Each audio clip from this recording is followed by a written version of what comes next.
start, I'll give a little bit of introduction on where I'm from. So I'm from Chemical Abstract Service, and then I'll share with you what CAS do, and also a little bit more about SciFinder and what kind of information you can get from SciFinder. Okay, so as mentioned, I'm from Chemical Abstract Service, CAS, and we are a division of the American Chemical Society. So the ACS vision is to improve the lives of people through the transforming power of chemistry, and CAS being a division, we are fully supportive of this vision, and we do our part by giving scientists like yourself all over the world, provide you guys with the information that you need to do your breakthrough R&D. So we've been doing this for more than 100 years, and over here is an example of a very old record that we have in SciFinder, so it's dated 1906.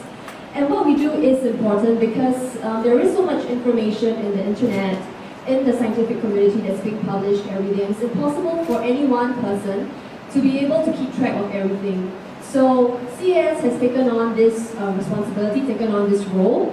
So we have a group of about 500 to 600 editorial scientists. So these editorial scientists, they are all PhD in their fields of disciplines. And what they do every day is to literally read journals, read patent documents, read any online articles as they are being made public.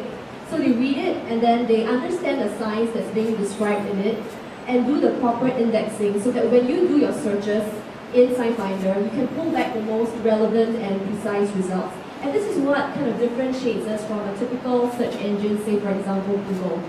Right, Google is very useful, it's very convenient, but you don't have a scientist who is doing the indexing for you. That's why you get a lot of irrelevant results when you use Google. So with SciFinder, because it's been indexed with a scientific context, you only get scientifically relevant results. So as I mentioned, we have journals in our databases. We also have patent documents, and this is becoming increasingly important because more and more researchers, more and more companies and organizations are choosing to publish in patents first. So you're going to get your first-hand information from patents because people want to protect their inventions, right? So definitely patent documents is a source of literature that you should not leave out.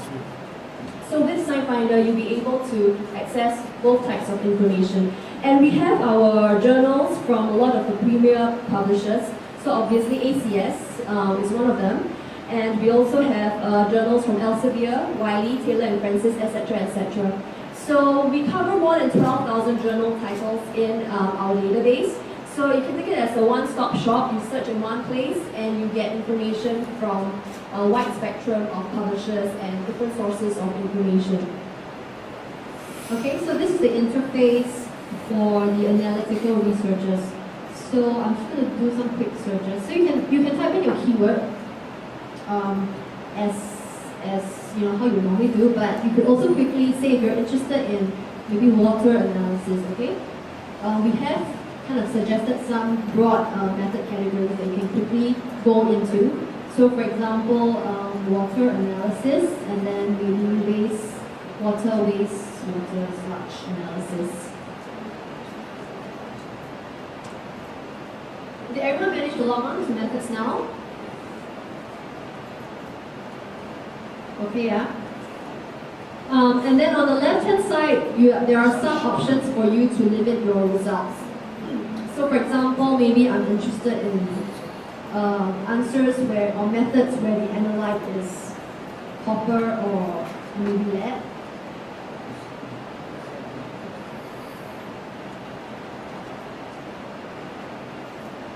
And I'm interested in AAS as the technique, okay?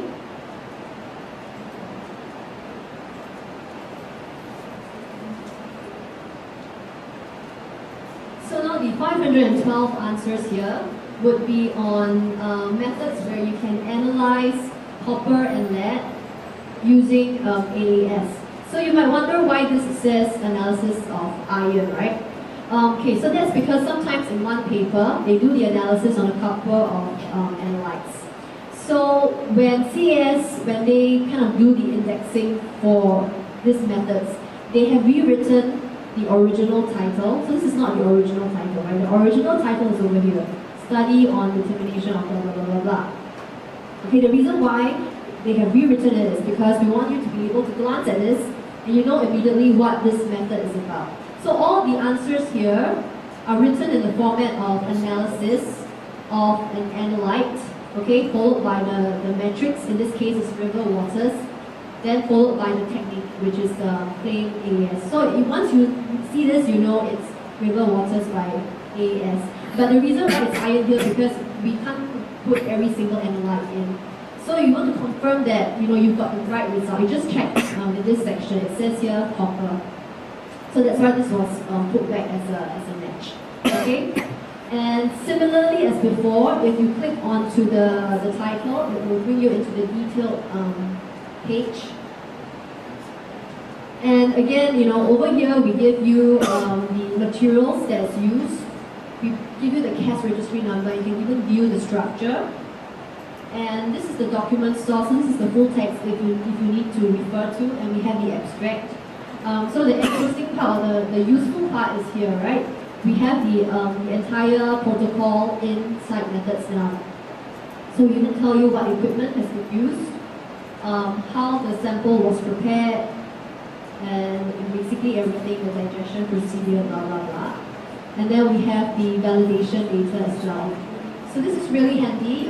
You don't have to go to the full text anymore, and it saves you the time because a lot of times, based on the title and the abstract, you can't really tell if a proper protocol is reported in the journal, right? So you can go to the full text and then you can't find anything useful.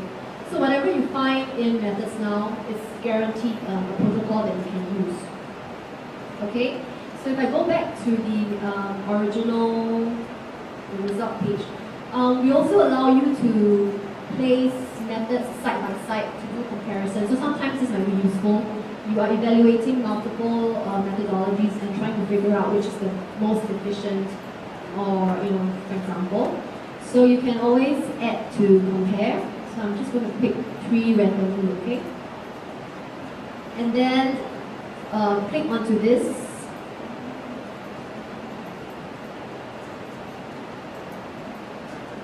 And then now you have the 3 methods side by side, and I can choose expand all. So you can see, how the different methods compare and vary, and then decide which is the best method to use. Okay, so all the information is here. And of course, all this content is taken from the journals itself. We don't actually produce any of the content. So sometimes we see blanks. It's because it has not been reported. Okay. And then, of course, there will be options for you to download, export this information, so you can bring it into the lab and follow the protocol. Okay, so this is methods now. So your IDs will have access to this and to pattern pack as well. So as I said, definitely until end of today. But because I got the email, they said it's valid to 2nd June. So I'm suspecting they're going to turn it off after 2nd June. So tomorrow you can try again. But after that, please register for your own SciFinder account so that you can continue using it. And it's good to kind of start using it right after the training where it's still fresh in your head. Because 1 month later you're probably going to forget. Okay. So this is my contact information. Let me put it up. Okay. So this is my email address. It doesn't have to be capital letter. You can just small letter POON, it's fine. And my number as well. So you probably don't want to call me because it's a Singapore number, but you can message me, WhatsApp me. I'm on WhatsApp. So if you have any questions, feel free to let me know. And on the CAS website itself, there are also a lot of training materials. So this is the link. Let me show you. So has everyone taken down my information? Okay. So if you go to the CAS website, which is www.cas.org, you go to training, select SciFinder, and then you can see that we have broken down the training materials into the different types of search that you might need to do. So, we've covered like structure searching, reaction searching, reference searching, and then there are some more specific ones, like polymer, pattern, and then you also have, these are like quick tutorials, which you can use it to practice and see, how well do you know SciFinder. And then some of them are like videos, so I think these are like short videos which you can look at. So a lot of information available here. If not, you always feel free to drop me an email or a message and I'll try to help you out. Okay? Yeah, I think that's all I have. Any other questions? So I'm not sure how do they register for SciFinder account?